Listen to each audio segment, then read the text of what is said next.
Bürgermeister? Dick Voss, na? Ich soll bestellen, Sie sollen das Essen bereithalten. Die Herrschaften kommen gleich. Lisbeth, da hörst du das? Ja, ich gehe ja schon. Meine sehr verehrten Herrschaften.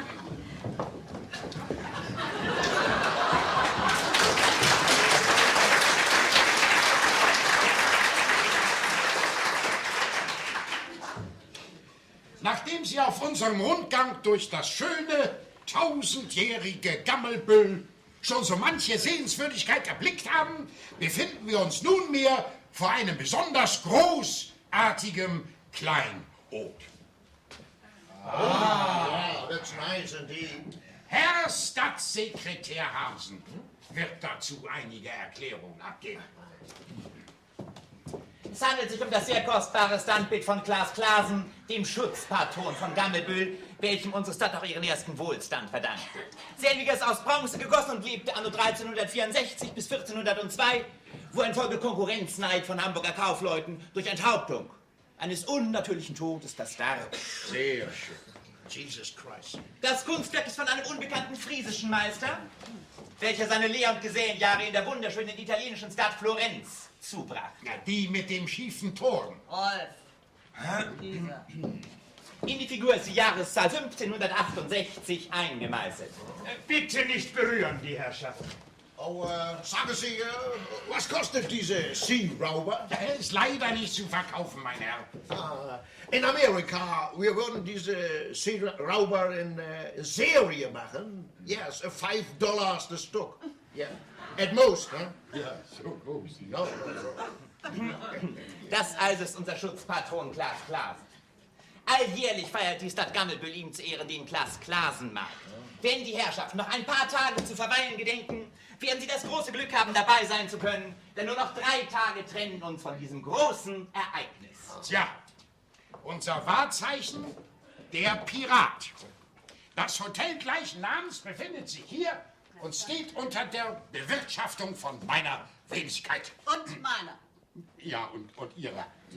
Ja, Übernachtung im fließenden Wasser mit Vollpension. Solide Preise. Ja, damit wäre der Rundgang beendet. Sollte jemand noch eine Frage haben, ich stehe gern zu Diensten. Ja, haben Sie Radio? Ist doch gleich das große Fußballspiel. Mein Herr, wir haben hier alles. In meinem Lokal gibt es auch Radio. Sogar mit Lautsprecher. Das Spiel lassen wir uns nicht aus der Nase gehen. Hein Dirks stürmt für Gammelbüll. Und mit Herrn Dirks, da schaffen wir das. Aber klar schaffen wir das. Oh, ich verstehe nichts. Fußball. We in America, we like baseball, huh? Sie haben noch keinen richtigen Fußball erlebt, Herr Amerikaner. Beim Fußball sind wir ein Herz und eine Seele. Wir haben sogar ein eigenes Fußballlied. Hurra, wir sind auf Draht. Hurra, wir sind auf Draht. Ja, unser Club. Im Spiel erlebt, wir sind die Gammelbüller. Der geht vor uns aus Angst gefegt. Der weiß, wir sind ein Gründer. Die Mannschaft hält ja ausgeheim die Spitze der Tabelle. Der Gammelbüller Sportverein. Ich seh's an erster Stelle. Auf zu frischer Tat.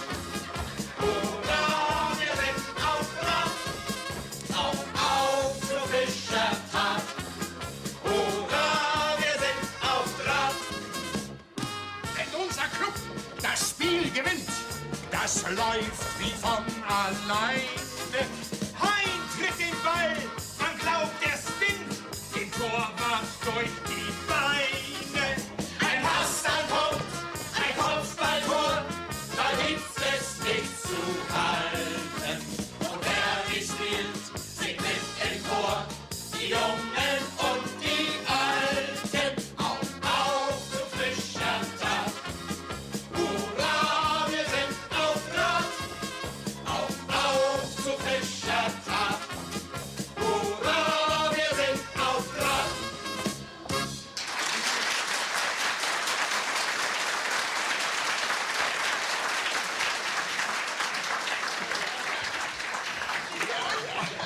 It's wonderful, yeah, indeed, it's wonderful. Oh, Mr. Bürgermeister, Mein Herr, Wohlgest, Amerika. angenehm. Degen. Europa. Oh ja, ja. Sie haben eine schöne Besitz. Wie viel kostet? Leider nicht zu verkaufen, mein Herr. Oh, ich würde einen sehr guten Preis bezahlen, Mr. Degen. Ja. No. No. Gucken Sie da mal rüber, Bürgermeister. Ja, 2 von meinen Gästen. Kommen mir ein bisschen verdächtig vor, die beiden. Ich glaube, ich habe sie schon mal gesehen. So, kannst du hier mal ein bisschen im Auge behalten, nicht? Jawohl.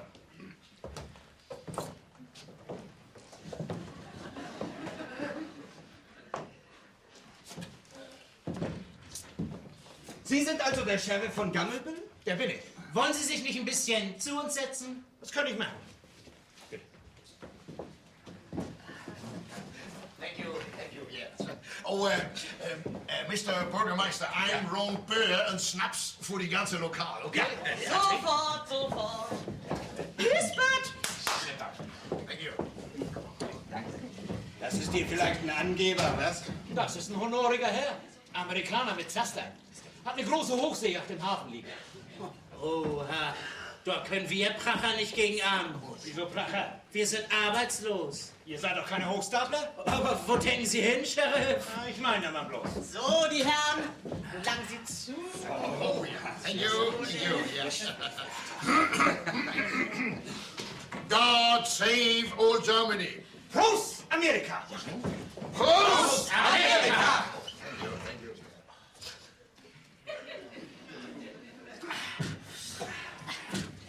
Sagen Sie, Bürgermeister, Ja? wie kommt es, dass eine Seestadt ausgerechnet einen Piraten als Schutzheiligen hat? Das ist doch unmöglich. Nee, das ist gar nicht unmöglich. Unsere Vorfahren haben damals die Kaufleute ausgenommen und wir nehmen heute unsere Kurgäste aus. Der Unterschied ist bloß, wir schlagen sie nicht mehr tot. Nee, sie soll ja wiederkommen. Du gefällst mir, Frau Bürgermeister. Ist wahr? Come on, sit down an meine grüne Seite. Gern, Herr Mister. Please.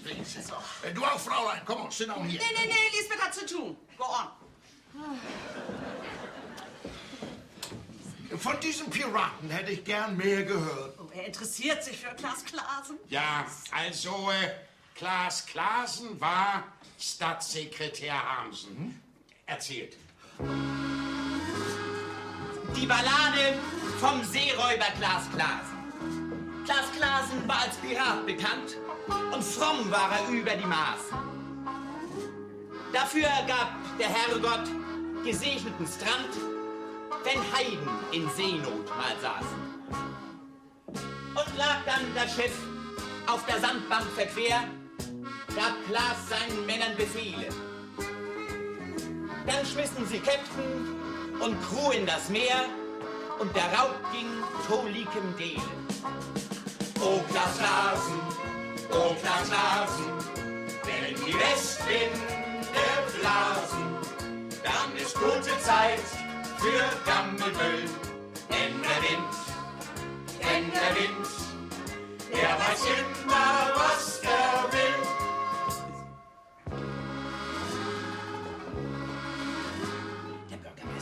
Der Bürgermeister von Gammelbüll? Rief hoch, Klaas Klaasen soll's leben. Ich will im Brüsseler Spitzenhotel meine Tochter zur Ehe dir geben. Da trank Klaas Klaasen, gerührt bis zur Neige und wankte, weil man ihn so ehrt. Und hat der Stadt, das sei Dank sich auch zeige, 12 kleine Piraten beschert.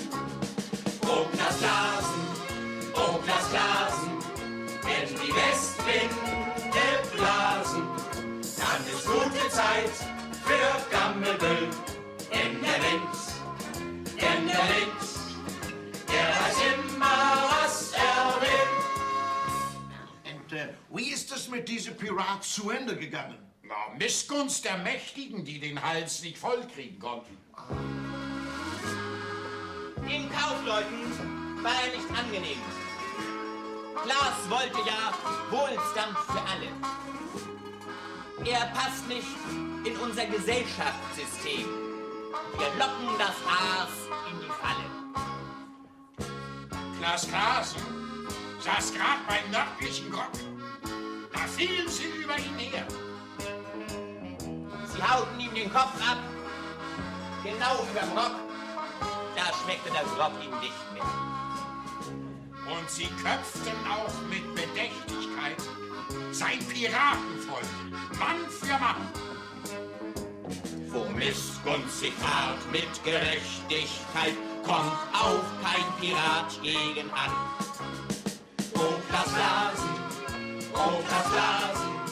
wenn die Westwinde blasen, dann ist gute Zeit für Gammelbüll. Denn der Wind, der weiß immer, was er will. So war's. Ja. Oh, das Fußballspiel fängt an. Das dürfen wir uns nicht aus der Nase gehen lassen. Kommen Sie, Mr. Woolgest. Meine Herrschaften, kommen Sie. Auf, du frischer Tag. Hurra, wir sind auf Draht. Auf, du frischer Tag. Hurra, wir sind auf Draht. Dick Voss, was ist denn nun mit den beiden? Ein paar Arbeitslose. Haben sich ein bisschen wichtig, aber ganz nette Kerls. Ich habe ein komisches Gefühl, Dick Voss. Die beiden warten, bis die ganze Stadt vorm Radio sitzt und dann gehen sie auf Gelegenheit aus. Das glaube ich nicht. Hör zu, du wirst dir das Fußballspiel heute Abend nicht mit anhören. Und warum nicht? Dienst ist Dienst. Ich spendiere eine Buddel Schnaps und du wirst die beiden so ganz Maupassant in Verhör nehmen und unter den Tisch saufen, klar? Unter den Tisch saufen. Jawohl. Also los.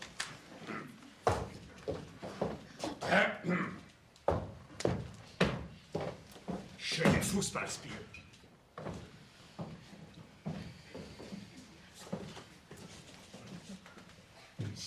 Danke, Lisbeth.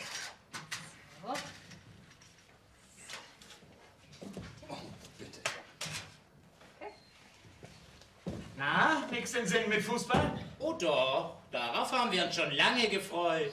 Dann sind die Straßen so schön leer. Kein Lärm und nicht. Wir lieben den Frieden, Herr Oberwachtmeister. Tja, ich wollte einen kleinen spendieren.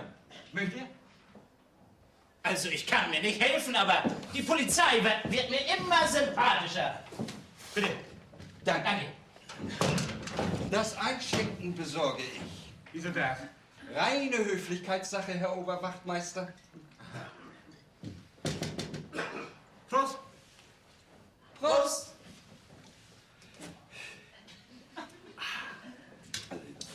Ihr gammelt nun so Tag für Tag durch die Gegend.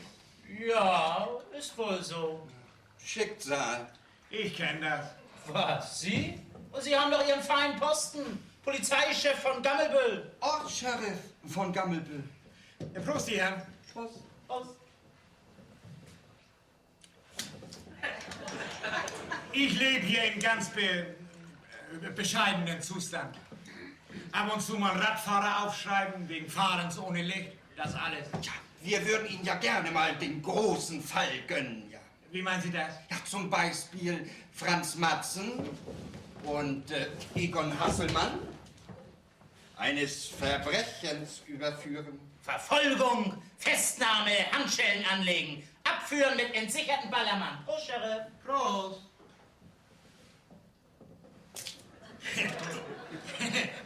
und der Verbrecher, der haut dann ab mit 150 PS, ne? Und ich strampel auf meinem alten Drahtesel hinterher. Hier muss endlich mal was passieren, was der Polizei Arbeit und Ansehen verschafft. Prost, Sheriff. Prost. Trostloser Zustand ist das. Zum Schluss kommt's Jansuff. Ich hab doch gar nicht gewusst, was das ist. Als mir die Idee kam, ich werd Polizist. Ich kannte das nur aus der Kriminalliteratur und dachte, so ein Kerl ist eine Heldenfigur. Nu steh und geh und fahr bisschen Rad. Ich hab diesen Zustand so satt. Ja, ja, das können wir verstehen. Ja, ja, das können wir verstehen. Ordnung und Sitte und Recht und Gesetz. Anzeigen kann man, wenn man sie verletzt. Aufschreiben, verhören, stets peinlich genau. Das ist nichts für Männer, das kann jede Frau. Ich darf nicht mal schießen, genau auf das Blatt. Ich hab diesen Zustand so satt. Ja, ja, das können wir verstehen. Ja, ja, das können wir verstehen. Ich habe immer gedacht, Beamte, das wären die glücklichsten Menschen auf der Welt. Ist denn wenigstens Familie und Sexualleben intakt? Ich hab bloß eine Haushälterin. Und die hat noch eine tüdelige Tochter bei sich. 18 Jahre. Unehelich. Prost. Prost.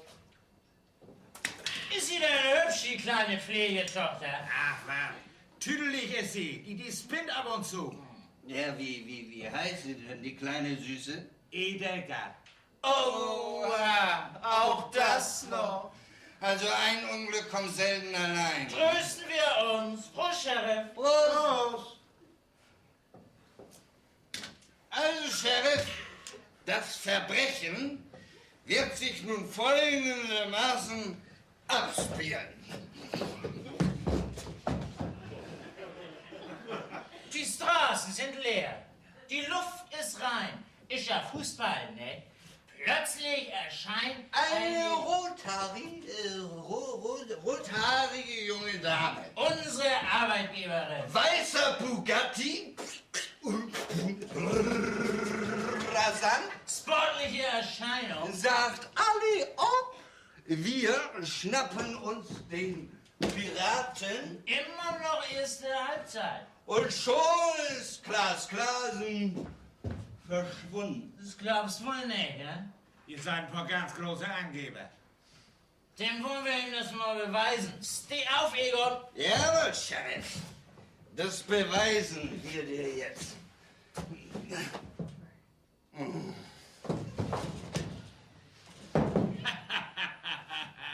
Und ihr beide habt geglaubt, ihr könnt den Sheriff von Gammelbüll unter den Tisch saugen, wa? Oh, da muss ich erstmal schnell um die Ecke. Ist er weg? Jo. Er kommt aber gleich wieder zurück. Ach was, nee, der bleibt beim Fußballspiel hängen. Meinst du das? Oh, verdammt, da kommt jemand. Volle Deckung.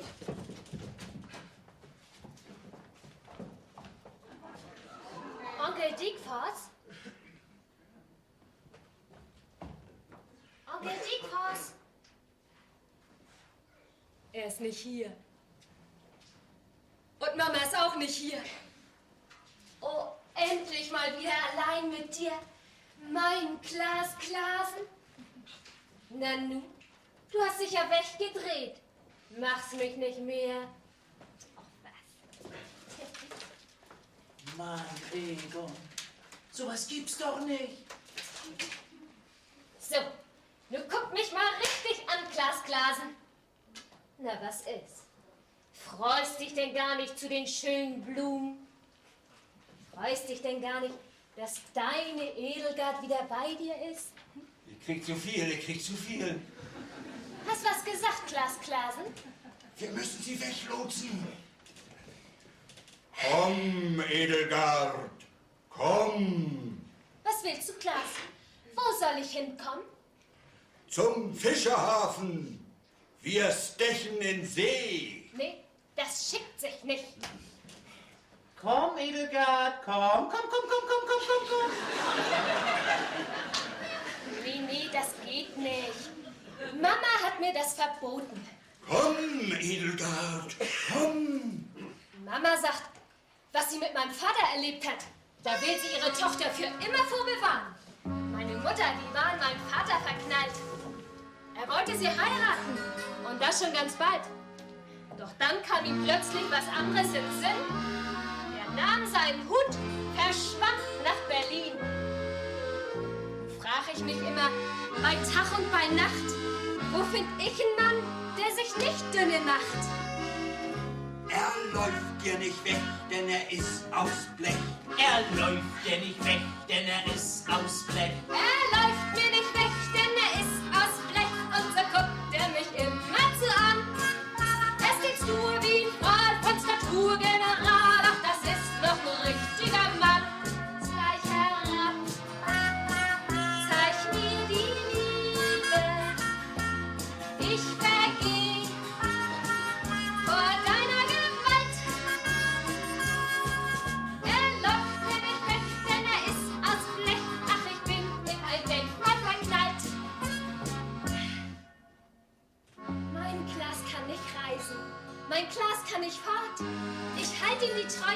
denn er hat mein Wort. Wenn Mama auch zetert und hakelt und schreit, wenn Klaas laufen könnte, ich lief mit ihm weit. Ich weiß ganz genau, dass wir auch gelacht. Mein Klaas ist ein Mann, der sich nicht dünne macht. Er läuft dir nicht weg, denn er ist aus Blech. Er läuft dir nicht weg, denn er ist aus Blech. Er läuft mir nicht weg, denn er ist aus Blech. Und so guckt er mich immer zu an. Es ist nur wie ein Freund, Naturgeneral, ach, das ist bloß ein richtiger Mann. Zeig herab, zeig mir die Liebe. Ich vergeh vor deiner Gewalt. Er läuft mir nicht weg, denn er ist aus Blech. Ach, ich bin in ein Denkmal verknallt.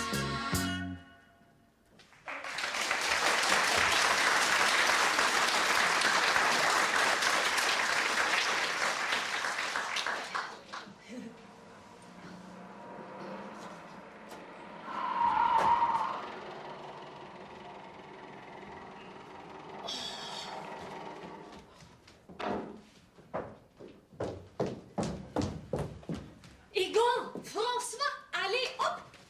Alles klar, Madame. Die Luft ist rein. Fußballspiel ist guter Besen, fegt alle Straßen sauber, allez hop!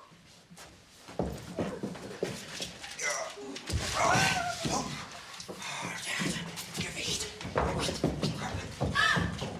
Klaas Klaasen! Hallo, Mademoiselle, wo kommst du denn her? Das ist mein Klaas Klaasen! Edo? Du kommst mir im Augenblick sehr ungelegen. Leider muss ich dich zu meiner Gefangene machen. In mein Auto, Dalli. Ich heiß nicht Dalli. Ich heiß Edelgard. Dalli, Edelgard. Mama.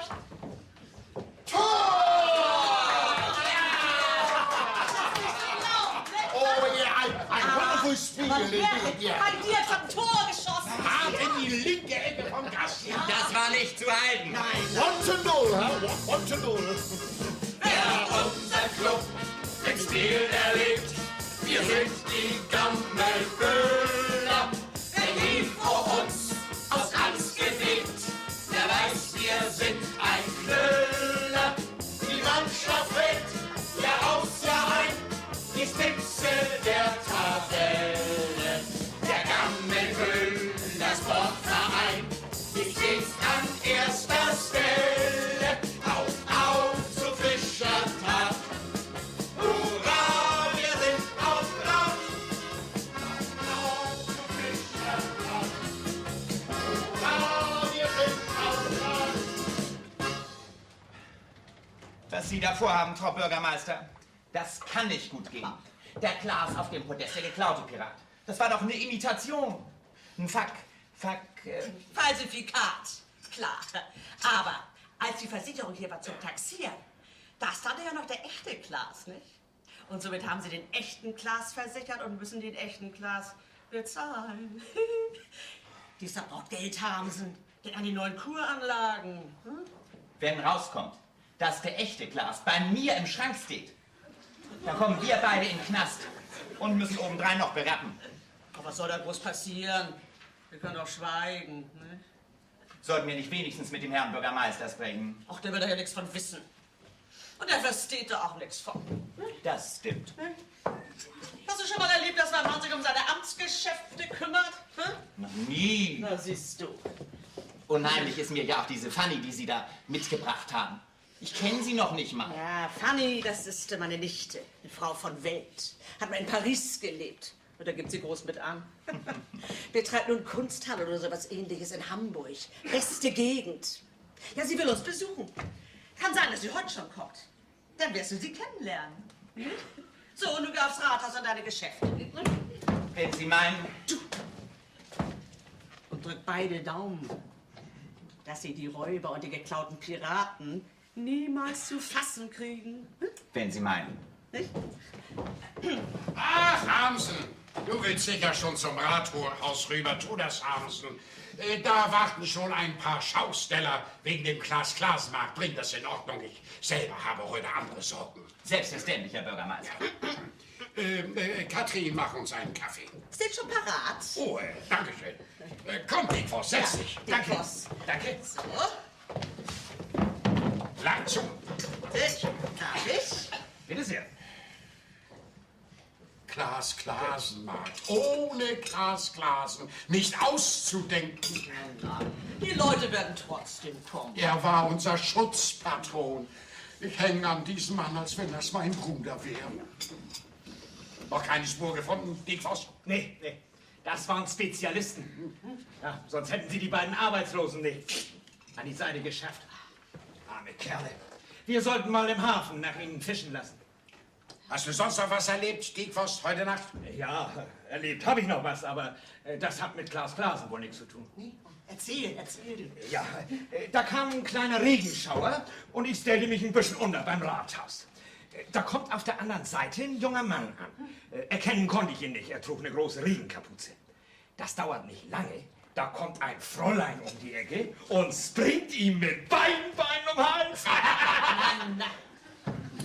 Und denn? Dann fängt sie an zu schmusen und ihn abzuknutschen. Die hat ein Temperament, da kam ihr Macker einfach nicht gegen an. Sag bloß. Ja, und so einen ausländischen Slang hatte sie beim Sprechen. So, was hat sie denn gesagt? Konntest du das verstehen? Ja, sie sagte, von morgen an wohne ich hier in Piraten bei meinen Verwandten. Da musst du mich über Nacht besuchen kommen. Das war Fanny. Die hat sich doch für heute angemeldet. Ja, aber das war doch schon gestern.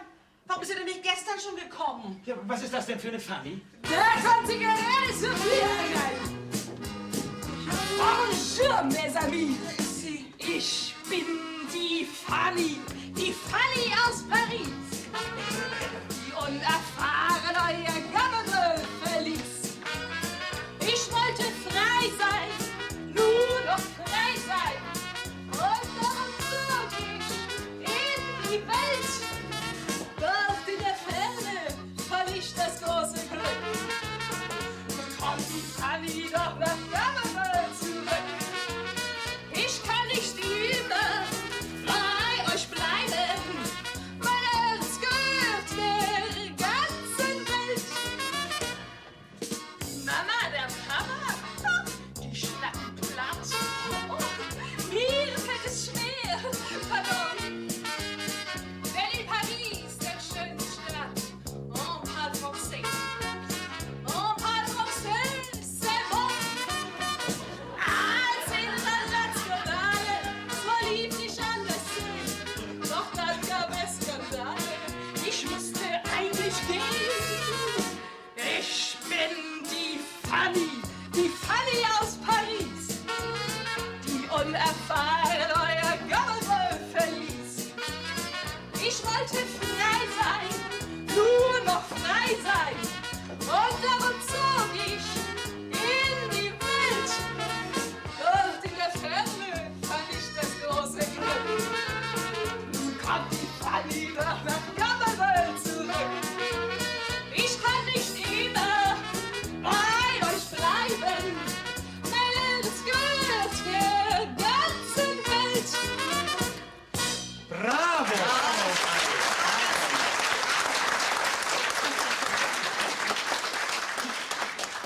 Du bist und bleibst ein Prachtstück, Fanny. Oh la la. Polizei. Dickfoss. Ja, Fräulein, Polizei gibt das auch in Gammelbüll. Sogar bei Nacht. Oh, ich habe gehört, ihr ist gestern ein Denkmal. Ja, Warum Denkmal, passiert? Fanny, unser Denkmal. Wir sind untröstlich. Ja, wirklich. Aber nun komm mal her. Setz dich erst mal hin, nicht? Ich lass Frühstück kommen. Très gentil, cher Tante, ich habe großen Ungern. Ja. Guten Morgen, die Herrschaften. Morgen, Herr Hasselmann. Nu, wo kommen Sie denn her? Habe ein wenig frische Seeluft geschnappt. Oh, darf ich? Bitte sehr, Monsieur. Ihr kennt euch schon? Oh, nein, noch nicht. Das war eine Nichte Fanny. Das ist Herr Hasselmann. Es freut mich, Sie kennenzulernen, Monsieur Asselmann. Mein Herr, darf ich fragen, wo Sie auf einmal wieder herkommen? Aus meinem Bett, Sheriff. Aber können Sie mir sagen, wie ich da reingekommen bin? Ja, und Ihr Kollege? Der schläft noch. Gediegen. Was sagen Sie dazu, Bürgermeister? Du warst besoffen. Ich war total nüchtern. Habe die neue Zeitung mitgebracht. Es steht schon was drin von gestern. Ah ja, Das Wahrzeichen von Gammelbüll geraubt. Gestern entwendeten unbekannte Täter. Darf ich mal sehen, Bürgermeister? So, bitteschön, die Herrschaft. Haben Sie schon eine Spur oder einen Verdacht, Herr Wachtmeister? Ich vermute, die Täter sind längst über die Grenze entkommen. Da ist noch mehr passiert. Hier, gefälschte Banknoten im Umlauf. Ja, der Verlust ist nicht mit Geld zu bezahlen. Klaas Klaasen war der Schutzpatron von unserer Stadt. Stellt euch doch bloß mal vor, was der Klaas Klasenmarkt für Geld in die Kasse gebracht hat. Na, das kommt doch, wenn es dann des Piraten einen Kasper auf den Sockel setzt, ne?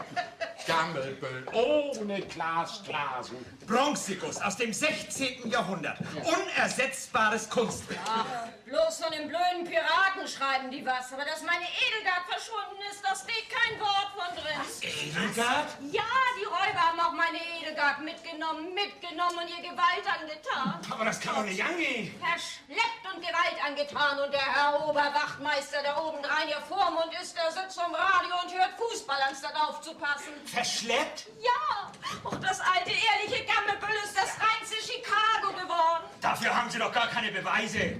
Edelgard ist wohl abgehauen. Klaas Klaasen geklaut. Ich glaube euch kein Wort. Eine, die aus einer uralten Gammelbüller Familie kommt, lässt sich doch nichts vormachen. Ich weiß mehr, als ihr ahnt. Ja, dann sagen Sie doch was. Was geht mich denn wohl eure Piratenkomödie an, was? Ich will meine Tochter wieder haben. Sie, Dickfoss, Sie haben sie auf dem Gewissen. Bringen Sie mir meine Edelgard zurück. Kann's mir leid tun, Dickfoss. Sie sind Polizist und obendrein Christ. Na, den hat wohl der Affe gebissen. Denn ich weiß genau, Sie sind einfach blau. Auch fehlt Ihnen Mut und Gewissen. Allerhand, Frau Brandt, allerhand, Frau Brandt. Nun bremsen Sie mal Ihre Wut. Hierzuland, Frau Brandt, ist bekannt, Frau Brandt, dass Dickfoss viel für Sie tut. Sie sind Egoist, aber kein Polizist. Sie sollen meine Edelgard suchen. Doch sie stehen hier rum und gucken bloß dumm. Wie muss ich mein Schicksal verfluchen? Allerhand, Frau Brandt, allerhand, Frau Brandt, Sie trauen sich ja allerhand zu. Wenn Sie gehen, Frau Brandt, wenn Sie stehen, Frau Brandt, hätte Dickfoss endlich mal Ruhe.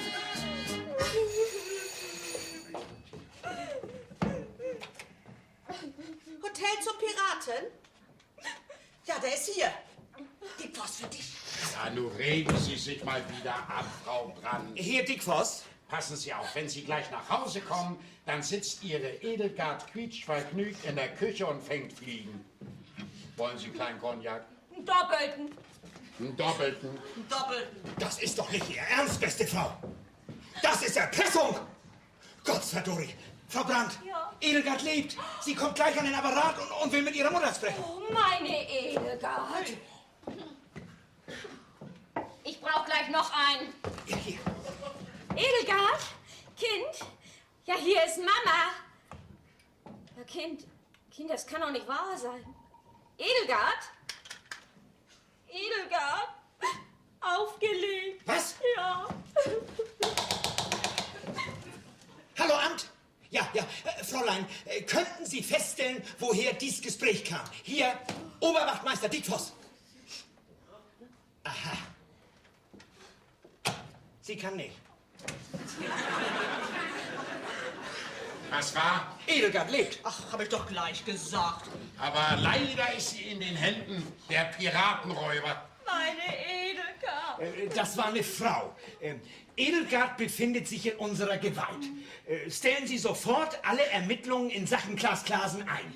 Wenn Sie diese Mahnung befolgen, wird Edelgard binnen 3 Tagen zurückkehren. Jetzt hören Sie Edelgard selber. Ja, und dann habe ich Frau Brandt den Hörer gegeben. Edelgard als Geisel. Damit haben Sie uns in Ihrer Hand. Was hat Edelgard denn gesagt? Sie haben doch nie gesprochen, Gesche. Das war alles so komisch. Ich mach das gar nicht erzählt. Ja, nun mal los, das ist wichtig. Ach, sie hat gesagt, Mama, ich bin ja so glücklich, dass ich dich endlich mal los bin. Ich lebe mit Klaas Klaasen zusammen. Was ist mit euch? Ihr macht alle so ernste Gesichter. Ja, da sind Anrufe gekommen wegen Frau Brandts Edelgard. Die Gangster haben sie gekidnappt. Ja. Als Geisel. Oh la la. Ja, Mademoiselle, da können Sie wohl oh la la sagen. Oh, was sind Sie wieder? Hallo! Ach, du bist das, Hamsen. Mir fällt ein Stein vom Herzen. Was? Bei Hamsen hat das Weib auch angerufen. Ja, Hamsen, was sollen wir denn nun nach deiner Meinung tun? Ich verstehe nicht, dass du über sowas lachen kannst. Hä?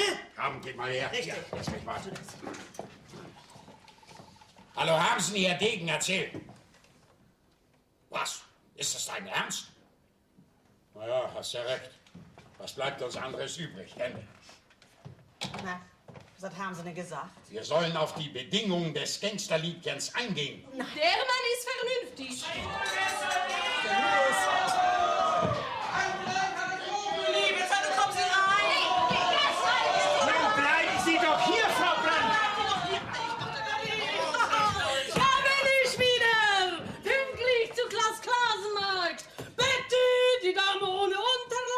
Mit ihren 7 Kindern. Lieber Bürgermeister. Dieses Jahr jetzt aber auch zu Hause bleiben können. Warum soll ich zu Hause bleiben, ha?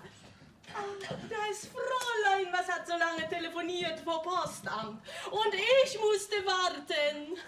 War Geliebter am Telefon? Sie sind ja betrunken. Ja. Du hast telefoniert, Fanny, vom Postamt? Warum soll ich nicht telefonieren vom Postamt? Bedienung, bitte! Lisbeth! Ja? Kognacke für betrunkenes Weib ohne Unterleib. Und seine Freund Freddy. Ja, ein Round für die ganze Lokal, okay? Sag mal, Fanny, du hast telefoniert. Ja, doch, ist doch nicht verboten. Oh, armes Germany. Junge Frau darf nichts telefonieren. Überall Kontrolle. That's not gentlemanlike. Und in Amerika ist es gentlemanlike, wenn ihr nach der Pfeife eurer Frau tanzt. In Germany verehren die Männer bloß das Fußball. Oh, shit. Yeah. Thank you. In Amerika, we like beautiful ladies. Jedes Jahr wählen wir Miss Amerika. Das ist ein großes Fest. Oh, Freddy, mein Lieber, lass uns auch hier machen. Großes Fest für schönste Frau. Ah, très bien, Monsieur Vulguest. Lassen Sie wählen die Venus von Notre Cheville de Gammelbühl. Oh ja, ein wonderful Idee. Ja. Wir wählen Schönheitsqueen, ha? Prost. Cheers. Ja, Stuhl. Mr. Bürgermeister, lassen Sie bekannt geben durch all die Straßen. Tomorrow afternoon, morgen Nachmittag, große Schönheitskonkurrenz auf Platz von verschwundenen Piraten, okay? Freddy Vulguest stiftet großes Preis für Venus von Gammelbühl. Ja, Freddy, das ist große Idee. Alle Damen im Badekostüm erscheinen und Männer müssen wählen. Da mach ich mit. Natürlich, Freddy. Ich bin auf weite See gereist nach diese Town, wo man die Rauberdenkmalspreis von mir, die Frauen, American Civilization, wie ich verstehe. Kennt bessere Occupation? Come, gentlemen, I say. Wir machen Action ab und will it's need to late. Wir wählen Venus Gammelbühl, dann sind wir up to date. Dagegen muss ich protestieren. Was fällt ihm ein? Ehrbare Frauen will er taxieren, wie Kuh und Schwein. Wenn er dafür bezahlen will und es versteht, dann wählen wir bis Gammelbühl, dann sind wir up to date. Nach Zentimeter messen wir die Schönheit aus. Es gibt Delikatessen hier in jedem Haus. $10 für jede, die mitmacht. Zahl ich gewiss. Für $100 uns anlacht die schönste Miss. Wir machen Action auf und will it's need to late. Wir wählen Venus Gammelbühl, dann sind wir up to date. Yeah. Wenn er dafür bezahlen will und es versteht, dann wählen wir bis Gammelbühl, dann sind wir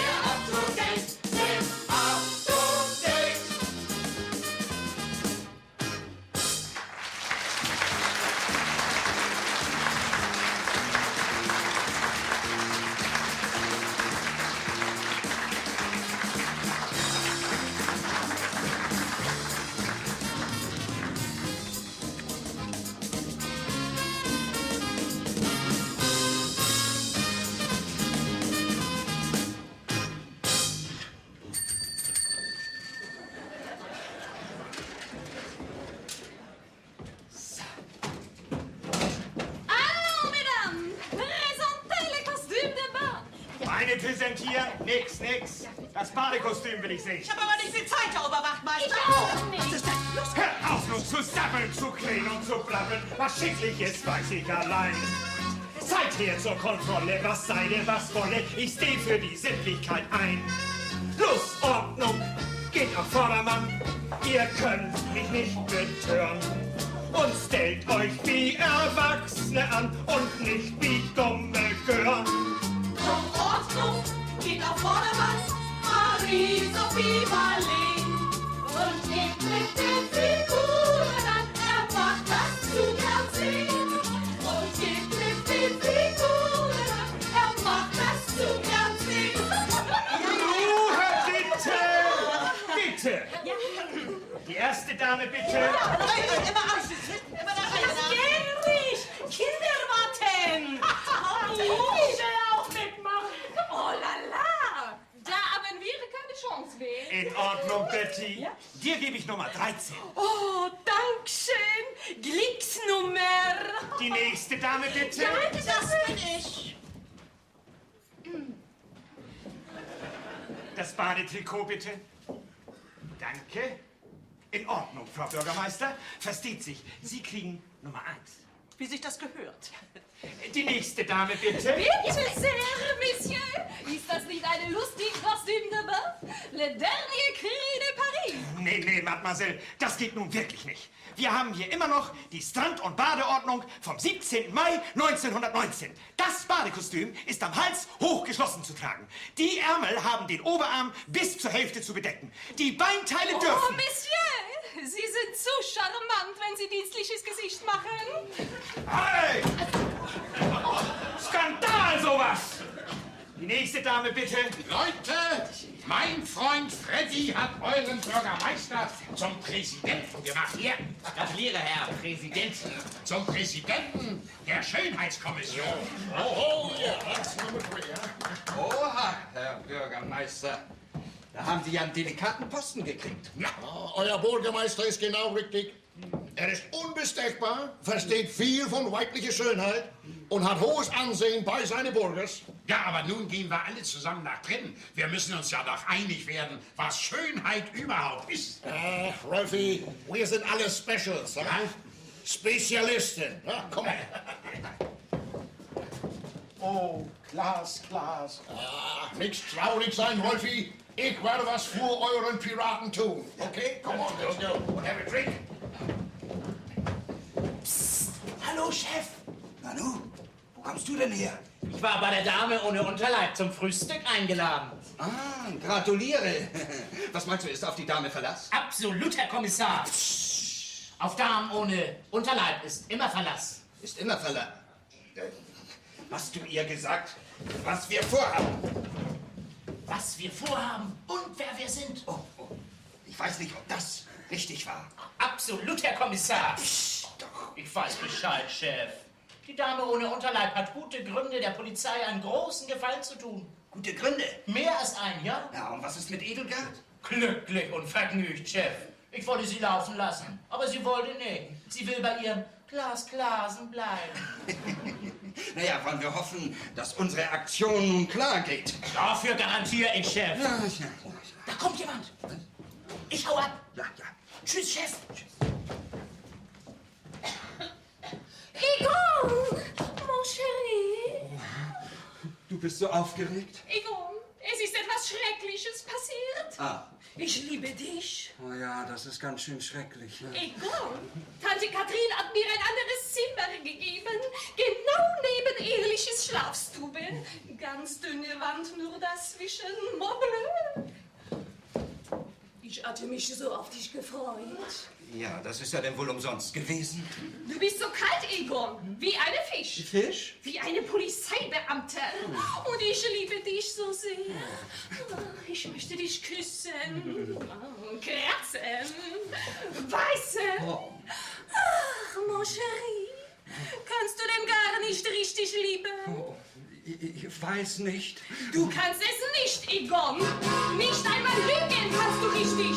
Ach, drück mir mal was Schönes vor. Ich bin für Herz mit Feuer. Sing mir ein wildes Lied ins Ohr. Ich liebe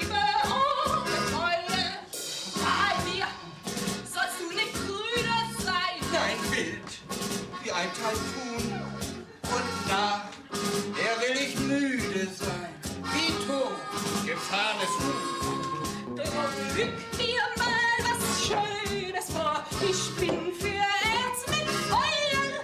Sing mir ein wildes Lied ins Ohr. Ich liebe Abenteuer. Nun gut, ich komm aus den Rupsen, wo sie mit Schnaps die Zähne putzen. Ich liebe Frauen mit kühner Fantasie. Die braven Frauen, die mochte ich noch nie. Ach, füg mir mal was Schönes vor. Ich bin für Herz mit Feuer. Sing mir ein wildes Lied ins Ohr. Ich liebe Abenteuer. Bei mir sollst du nicht prüde sein, nein, wild wie ein Taifun. Und klar, will ich müde sein, wie hochgefahrenes Huhn. Drum lüg mir mal was Schönes vor. Ich bin für Herz mit Feuer. Sing mir ein wildes Lied ins Ohr. Ich liebe Abenteuer. Nun gut, ich komm von den Azoren und bin für Fälle geboren. Ich liebe Männer mit Mut und Fantasie. Farblose Penner lagen mir noch nie. Ach, füg mir mal was Schönes vor. Ich bin für Herz mit Feuer. Sing mir ein wildes Lied ins Ohr. Ich liebe Abenteuer. Bei mir sollst du nicht prüde sein, nein, wild wie ein Taifun. Und na, will ich müde sein, wie hochgefahrenes Huhn.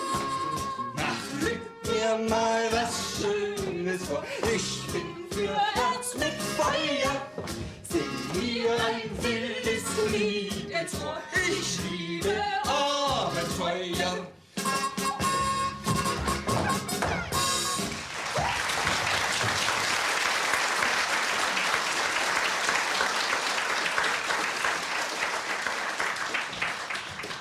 Großartiger Mann, dieser Freddy Wohlgest. Mag sein, Bürgermeister.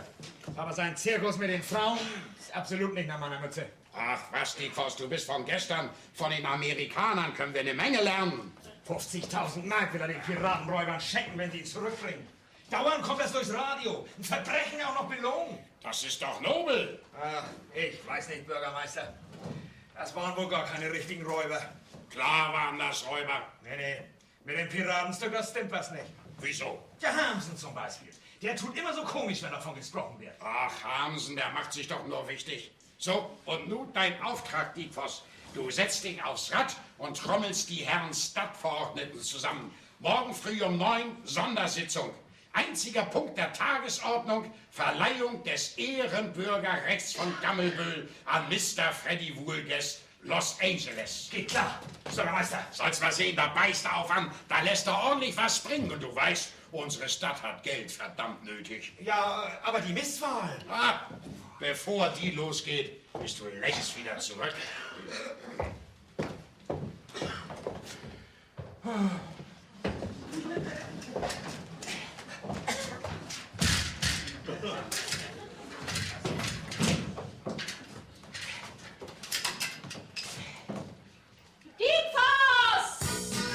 Diekforst, ich kriege ein zu viel. Was wollen Sie, Frau Brandt? Ich hab hier was vor. Ich bin ganz erfrannt, leihen Sie mir Ihr Ohr. Da bleiben Sie sitzen und halten sich fest. Dann geht der Kerl flitzen, das gibt mir den Rest. Das Großmaul der Ami, Sie müssen das hören. Sie sting ja, verdammt! Ich kann das beschwören. Als ich ihn gesehen, da wurde mir das klar. Was ist denn geschehen? Und ist das auch wahr? Hochstapler ist er und hat euch genarrt. Der Kerl ist der Vater von Edelgard. Der Vater von wem? Von Edelgard. Freddy Wohlgest, der Vater von Edelgard? Ach was, er heißt ja gar nicht Wohlgest. Sein Name ist Fiete Wollgast und Buchdrucker war mal in Hamburg. Nee, Frau Brandt, das nehme ich Ihnen nicht ab. wollte mich heiraten, aber als Edelgard unterwegs war, da ist er abgehauen. Erst nach Berlin und dann nach Amerika. Nicht mal Geld geschickt? Einmal 500 Mark, aber ach, hat nicht lange gedauert, da kam die Kripo dahinter. Die Scheine waren falsch, die hat er selber gemacht. Und Edelgard? Die auch. Fiete Wolgast, Vater von Edelgard, Buchdrucker, auf Falschgeld spezialisiert. Frau Brandmir geht nicht auf. Falsche Banknoten im Umlauf, das stand schon in der Zeitung. Die sind ja bestimmt von Wolgast. Halten Sie dicht, Frau Brandt. Lassen Sie sich nichts anmerken. Morgen kommt unsere große Stunde. Die Kerle kriegen die Büchs. Ja, wo wollen Sie denn hin? Die Stadtverordneten zusammentrommeln. Mr. Woolgast soll Ehrenbürger von Gammelbüll werden. Befehl von dem Herrn Bürgermeister. Ja, Dietfors, Sie haben ja hinten Platten.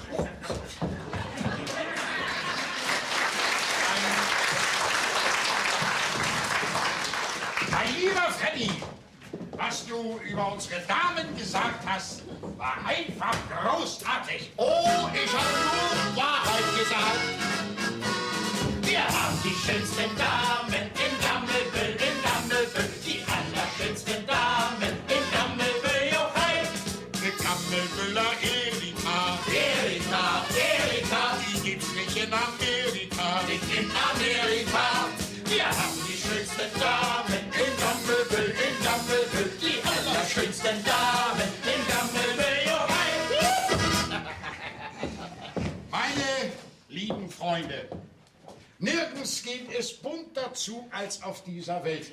Auch heute Morgen habe ich gedacht, am besten lassen wir das ganze Klaas-Klasen-Fest ausfallen. Oh. Ihr wisst, böse Bubenhände. Ja, das Wort hat unser aller Freund, Mr. Freddy Woolgast. Oh, thank you.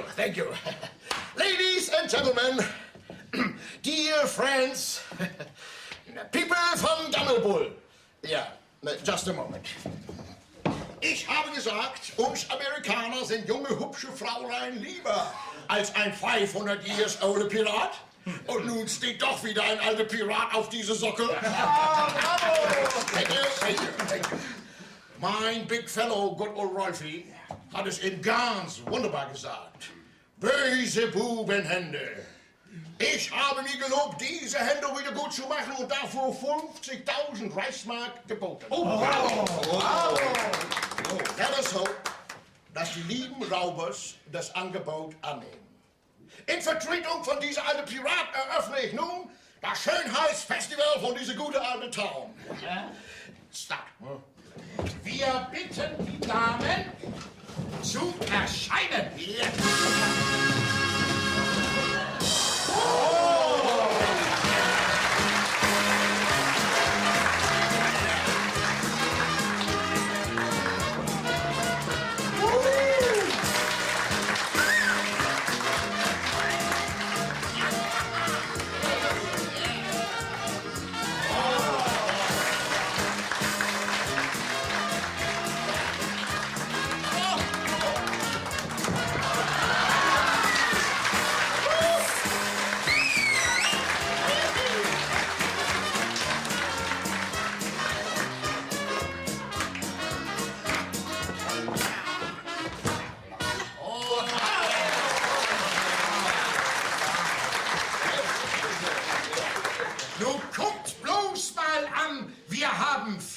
Schönheitsköniginnen in Gammelbüll.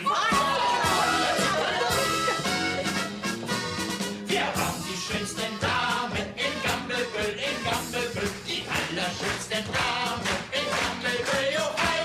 Den Gammelbüller Erika, die gibt's nicht in Amerika, Wir haben die schönsten Damen in Gammelbüll, allerschönsten Damen in Gammelbüll, johei. Wir haben die schönsten Damen in Gammelbüll, die allerschönsten Damen in Gammelbüll, johei. Der Gammelbüller Erika, die gibt's nicht in Amerika,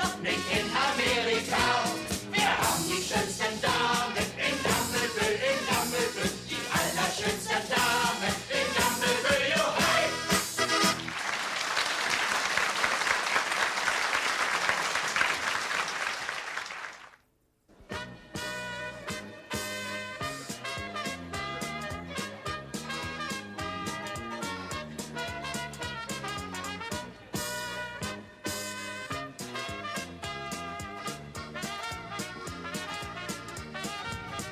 Ja, und den Pass haben Sie gesehen.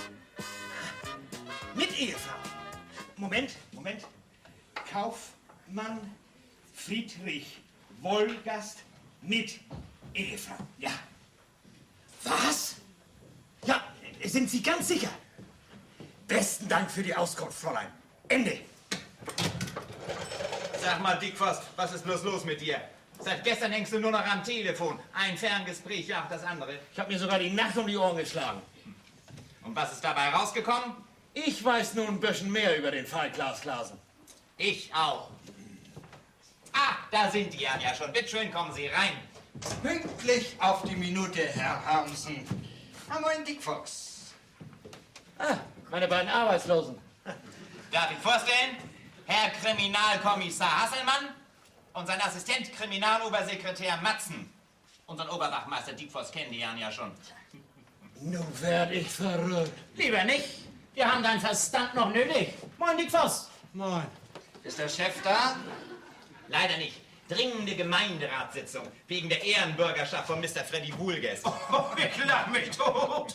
Für dienstliche Angelegenheiten ist der Herr Bürgermeister wohl nicht zu haben, was? Nein, das Dienstliche liegt ihm nicht.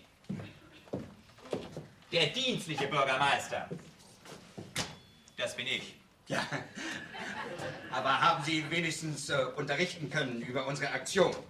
Sich von mir unterrichten lassen liegt ihm auch nicht. Er hat von der ganzen Piratenaktion überhaupt keine Ahnung.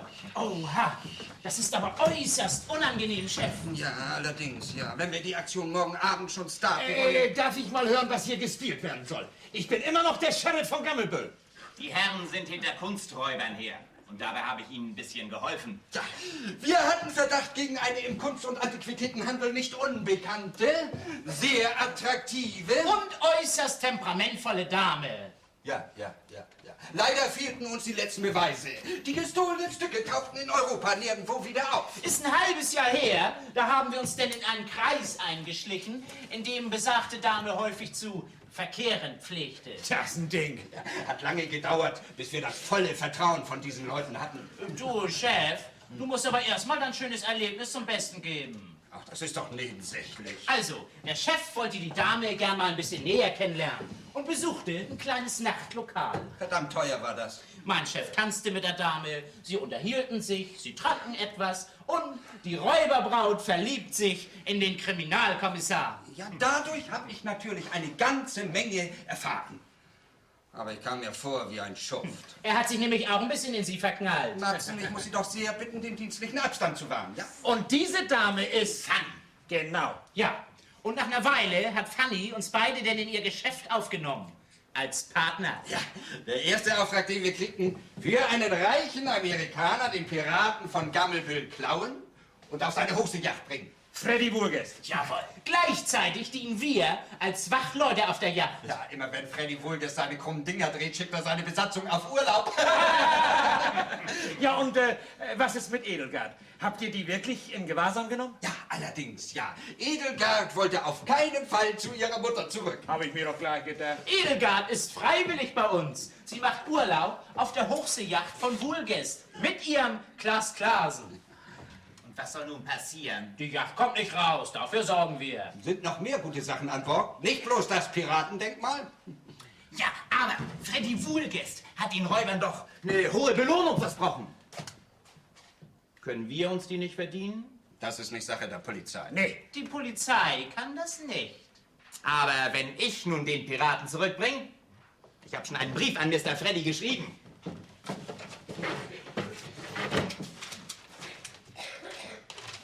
Mit Belohnung einverstanden? Übergabe von Klaas Klaasen ohne Zeugen. Morgen Abend 10 Uhr Marktplatz. Bei Nichtbeachtung der Zusicherungen besteht Lebensgefahr für einen angesehenen Bürger der Stadt. Er wird sich wundern. Allerdings, ja. Er hat den Piraten an Bord und soll ihn trotzdem freikaufen. 50.000 Mark. Und die Stadt kann das Geld so dringend gebrauchen. Das Geld von Wohlgest ist Falschgeld. Natürlich. Nanu? Was ist das? Wieso? Jawohl. Falschgeld. Wohlgest ist gar kein echter Amerikaner. Er heißt Friedrich Wolgast, stammt aus Hamburg und ist Buchdrucker. Spezialität: Banknoten in Eigenproduktion. Woher weißt du das? Von meiner Haushälterin Gesche Brandt. Wolgast war mal ihr Bräutigam, aber als Edelgard unterwegs war, ist er abgehauen. Das wird ja immer interessanter. Falschgeld muss nicht bloß in Umlauf gebracht werden, das muss auch gut angelegt werden. Wertbeständig. Richtig. Und so kam Wolgast auf die große Idee. Raub von Kunstgegenständen. Bezahlung der Hehler und Stehler mit Falschgeld. Mensch, Dickfoss, das ist ja ein tolles Ding. Wolgast druckt das deutsche Falschgeld in Amerika. Der Kunsthandel bricht Kunst raus, spielt sich in Europa ab. Und Wolgast ist mit seiner Hamburger Agentin verheiratet. Ja, aber diese Agentin, das ist doch... Genau, Hamsen. Wer?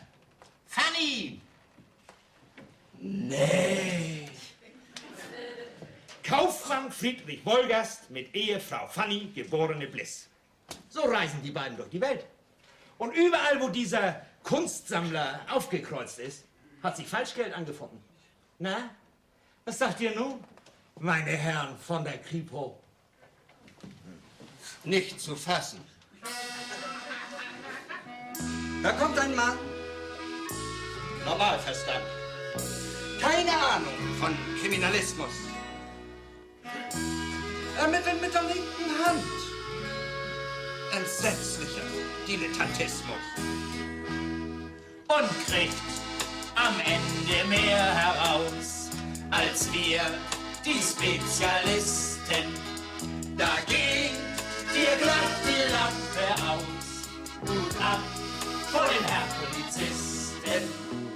Wir kombinieren, stehen in Gefahr, studieren auf die Fußspur im Grase. Der Sheriff kommt viel besser klar. Der Mann hat sein Grips in der Nase. Und kriegt am Ende mehr heraus als alle Spezialisten. Da geht ihr glatt die Lampe aus. Gut ab vor den Herrn Polizisten.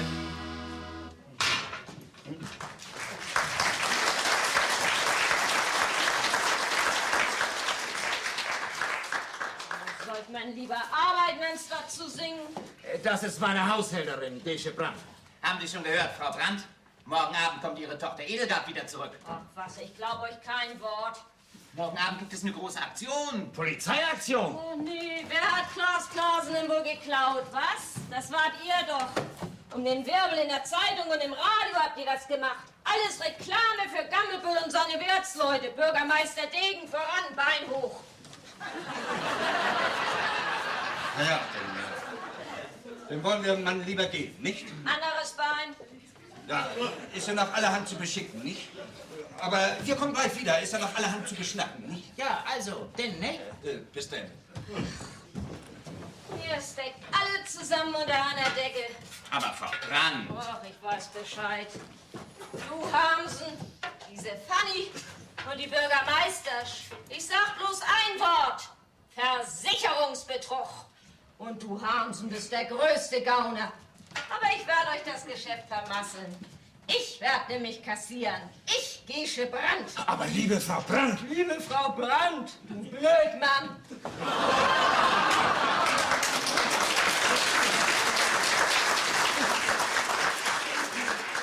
Was soll ich da nun zu sagen? Ach, Dickfoss. Erst muss ich dir noch was sagen. Du? Ja. Hör zu. Wolgast hat unseren Klaas Klaasen gar nicht. Den hab ich. Was ist das? Ja, wenigstens hat er nicht den echten. Ja, gibt es denn zwei Klaas Klaasen? Ja, und den echten hab ich. Ich will ihn dir gleich mal zeigen. Seesack, öffne dich. Da steht er. Ich sehe keinen Klaas Klaasen. Oh Gott, er ist weg!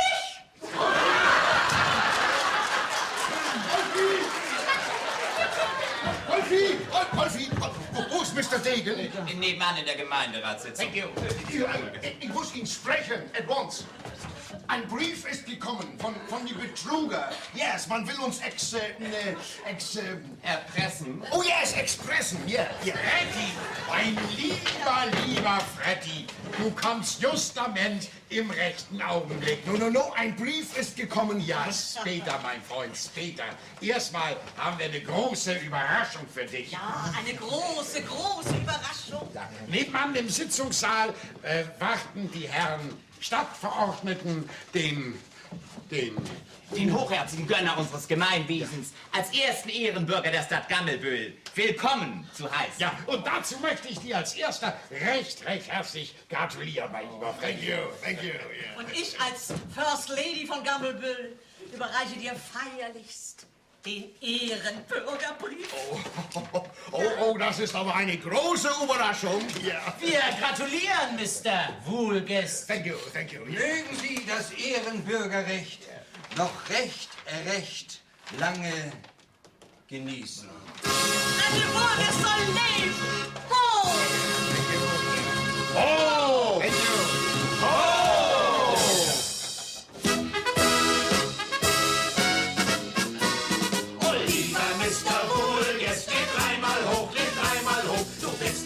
Und tust es, leg hoch, leg dreimal hoch. Per Radio und Funk, Verkehr und 50.000 Mark. Bringst du Glasblasen wieder her, das finden wir sehr stark. Oh, lieber Mr. Wohlgest, leg dreimal hoch, leg dreimal hoch.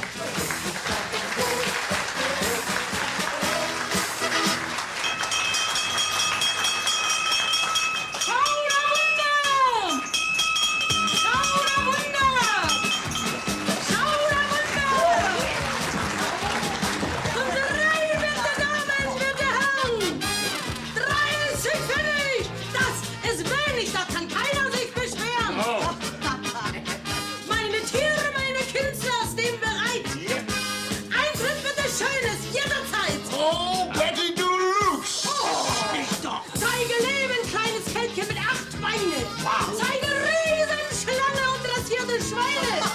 Für die Herren zum Zeitvertreib, Dame ohne Unterleib. Wow. Kommen Sie rein, werte Damen, werte Herren. 30 Pfennig, das ist wenig, da kann keiner sich beschweren. Ihre Tiere, Ihre Künstler sind bereit. Eintritt bitte schön ist jederzeit. Oh yeah, und hier steht Ehrenbürger von Gammelbull for nothing. Freddy, wollen wir nicht lieber nach Hause gehen? No, wir gehen in Show the Wonder, okay? Richtig, Freddy, das ist lustig. Ja, kommen Sie rein, meine Damen, meine Herren. Oh, Madam, that's for you. Oh, nicht so glücklich, Freddy, das ist ja viel zu viel Geld. Ganz schön, der Herr. Oh. Schau der Wunder, schau der Wunder. Lisbeth, mir scheint, das hast du großartig hingekriegt. Hat mir richtig Spaß gemacht. Jedes Mal, wenn er eine Runde geschmissen hat, habe ich ihm puren Rum eingeschenkt. 75%. Die Polizei hatte mir das ja so befohlen. Hatte ich. Naja, wir haben noch viel Spaß. Ich habe noch im Lokal zu tun. Der Schuft, was der mir schuldig ist, das hole ich mir heute Nacht aber wieder mit allen Zinsen und in reeller Währung. Ja, aber Frau Brandt, Sie können doch nicht... Da ist allerhand los auf dem Markt, nicht? Bis zum Hafen runter stehen die Buden, dicht an dicht. Luftschaukeln, Karussells, Lilliputaner-Zirkus und Achterbahn. Und morgen will der Herr Bürgermeister da noch eine Schießbude aufstellen lassen. Amore Maestro, ein Brief für dich. Ein Brief? Schönes Fräulein, heute Nacht mit dir in meinen Wagen. Amore, amore. Amore? Ja. Schon wieder. Ein Trinkgeld, Senor. Oh, Dankeschön, Maestro. Deine Chancen möchte ich haben, Chef. Kann ich doch erst nach meiner Pensionierung was mit anfangen. Und dann ist das zu spät. Was hat sie denn geschrieben? Dringende Geschäfte zwingen mich, vorzeitig abzureisen. Halt doch! Die will abhauen. Was? Lass mal sehen. Aber bevor ich davonbrause, muss ich dich noch einmal... Oh la la. Das Weib ohne Unterleib überlässt uns heute Nacht den Zirkuswagen. Lass uns dort einen fröhlichen Zirkus der Liebe veranstalten. Die soll sich was schämen, verheiratete Frau. Du, Chef, so einen schönen Brief hab ich in meinem ganzen Leben noch nicht gekriegt. Was ist das zum Verrücktwerden? So eine schöne Frau mit so viel Temperament. Und dann kriminell. Und verheiratet. Ja, sowas kommt vor. Leider, leider. Heut ist das Kriminelle der Art von Modewelle. Das gibt dem Sex was drauf. Drum, Mensch, pass auf. Will sie ihr anderen leben oder nur ein Küsschen geben? Das kribbelt dir im Blut und du kommst in Blut. Ach, wie soll ich den Ansturm verkraften? Den Blick und das feurige Haar. Denn ich muss sie heute Nacht noch verhaften. Ich bin Kriminalkommissar. So foltern mich Gefühle in der Beamtenmühle. Man sagt, ich sei der Kühle, verdammt nochmal.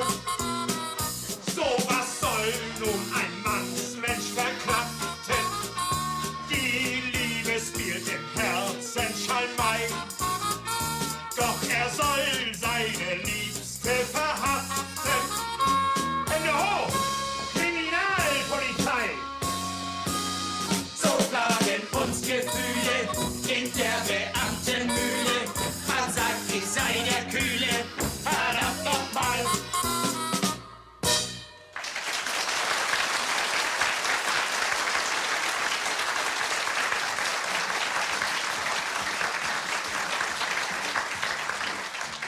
Herr Kommissar, ich mache Ihnen einen Vorschlag. Die Verhaftung entweder des Zirkuswagens übernehme ich.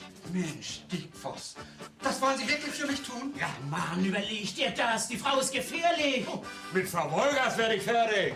Oh, bravo! Ja,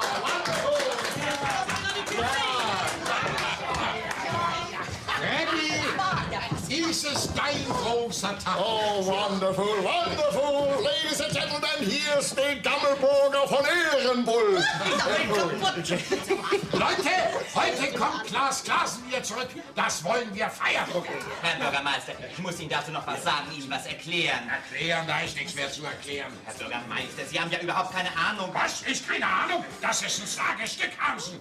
Betty, das ist soweit. Klaas Klaasen ist schon unterwegs. Wir müssen den Markt unterbrechen. Gib das Signal. Ich gebe Signal. Leute, unser Ehrenbürger Freddy hat nun was zu erledigen. Da kann er keine Zeugen bei brauchen. Wir gehen nun alle in mein Lokal und was wir essen und trinken, will Freddy auf seine Rechnung nehmen. Ja, gehen wir rein, meine Damen, meine Herren. Ohne Geld wird bestellt und wir wollen viel verzerren. Frau Bürgermeister? Ja. Oh, Frau Bürgermeister. Listen. Ja, was ist denn? Lisbeth soll den Money-Koffer bringen. Ne? Ja, steht hinter die Tür. Dein Money-Koffer bring ich dir. With myself.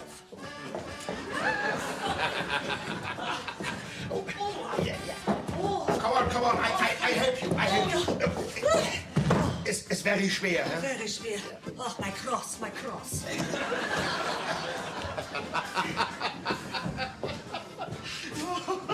Ich lach mich kaputt. Ehrenbürger von Gammelburg. Ehrenbürger, so Blödsinn, Mensch. Das ist ein Dings, ist das. Sei mal ganz ruhig, Freddy. Huh? I have a gun in my pocket.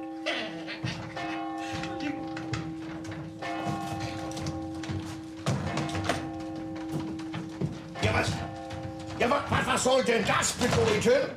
Ich habe Klaas Klaasen zurückgebracht. Übergeben Sie mir das Geld, Mr. Wohlgast. Ich habe Klaas Klaasen zurückgebracht. Übergeben Sie mir das Geld, Fine Wohlgast. Klaas Klaasen steht hier. Das Geld krieg ich. Klaas Klaasen steht hier. Ich krieg das Geld. Was? Oh Gott. Mama. Edelgard. Ja, sag mal, wo hast du dich denn wohl rumgetrieben? Was? also ich sehe 2 Denkmals und 2 Frauen. Ja, das soll bei Besoffenen vorkommen. Ja. Verschwindet hier, get away from me, oder ich schieße. Augenblick, ich muss das Ding jetzt mit der Büchse kriegen.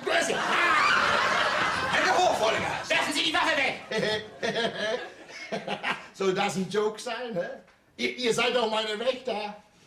Kriminalpolizei! Oh, verdammtes Shit. Nee, nicht totschießen, noch nicht. Ich muss mit dem Kerl nämlich erst noch mal abrechnen, nicht? Ist gut, Frau Brandt, ist gut. Komm, Edelgard. Will ich dir doch endlich mal deinen Vater vorstellen. So, Fide Wolgers, das ist deine Tochter Edelgard. Und wenn du dich an mich nicht mehr erinnern kannst, ich bin Gesche Brandt, die du in Hamburg sitzen gelassen hast. Oh, das ist aber eine große, schöne Überraschung. Der Teufel soll dich holen. Na, Edelgard, was sagst du? Hättest mir keinen besseren Vater aussuchen können? So ein wie Klaas Klaasen? Och, du, ein Pirat ist er ja auch. Ja. Wollt ihr beide nicht an mein Herz kommen? Nee, Fide, an dein Geld wollen wir. Mein Geld? Mein Geld ist da im Koffer, bitte. Deine Scheckhefte will ich. Dein Falschgeld kannst du ja an den Hut stecken. Aber Mama! Halt den Mund. Scheckhefte, Wolgers. Scheckhefte. Bitte. Handelsbank, ja. Und nur noch das von der Nordwestbank. Nee, das geht nicht. Du Mama, wenn er uns nur ein Scheckheft geben würde... Halt das doch vielleicht- Mundchen. Nordwestbank, Wolgers. Westbank, ja. Was soll ich da denn aufschreiben? Ich meine, Reichsmark oder lieber Dollars oder... Bloß deine Unterschrift will ich, Herr Wolgers. Blanco. Die Dollars, die setze ich nämlich selbst ein. Oh, nee, das überlebe ich nicht. So, Edelgard, komm, mach einen krummen Puppel, damit dein Vater einen Schreibpult hat. Ja. Frau Brandts Pirat ist der echte. Der, den wir geklaut haben, ist falsch. Eine billige Imitation. Wahrhaftig, ja. Und denn so hoch versichert? Oh Mann. Das gibt ja einen neuen Kriminalfall. Versicherungsbetrug. Da müssen wir Hamsen fragen. Der weiß Bescheid. Du Mama, ich hab jetzt 2 Klaas Klaasen. Willst nicht einen abhaben? Ja, mein Dern. Na, Fide Wolgers, das hast du doch wohl nicht geahnt, dass du mal auf dem Puppel von deiner eigenen Tochter deine Schulden bezahlen würdest, was? Was sagst du? Kamst nicht auf die Idee, dass ich ja vor dir stehe. Da kommst du nach Europa, bist beinahe schon Opa. Du bist eine alte Braut, die dir die Tüten klaut. Da kommt der Übersee, Falschgeld im Portemonnaie. Er trifft genau die Rechte, sie knöpft ihm ab das Echte. Er war ein Millionär, das ist er nun nicht mehr. Du darfst nach Gammelbüll nicht kommen, da lebst du immer in Gefahr. Da wird dein Geld dir abgenommen. Man nimmt dir weg, was du besitzt, und das ist wirklich wahr. Man nimmt dir weg, was du besitzt, und das ist wirklich wahr. Bin ruinierter Mann, der kaum noch japsen kann. Dabei soll ich mich freuen und nie will ich bereuen, was ich der Frau entsagt. Die hätte mich umgebracht. Deine Tochter Edelgard ist ganz und dick vernarrt. Oh Moses und Propheten, was haben wir für Moneten? Die unbedarftes Kind, ich freu mich wie als Kind. Du darfst nach Gammelbüll nicht kommen, da lebst du immer in Gefahr. Da wird dein Geld dir abgenommen. Man nimmt dir weg, was du besitzt, und das ist wirklich wahr. Man nimmt dir weg, was du besitzt, und das ist wirklich wahr.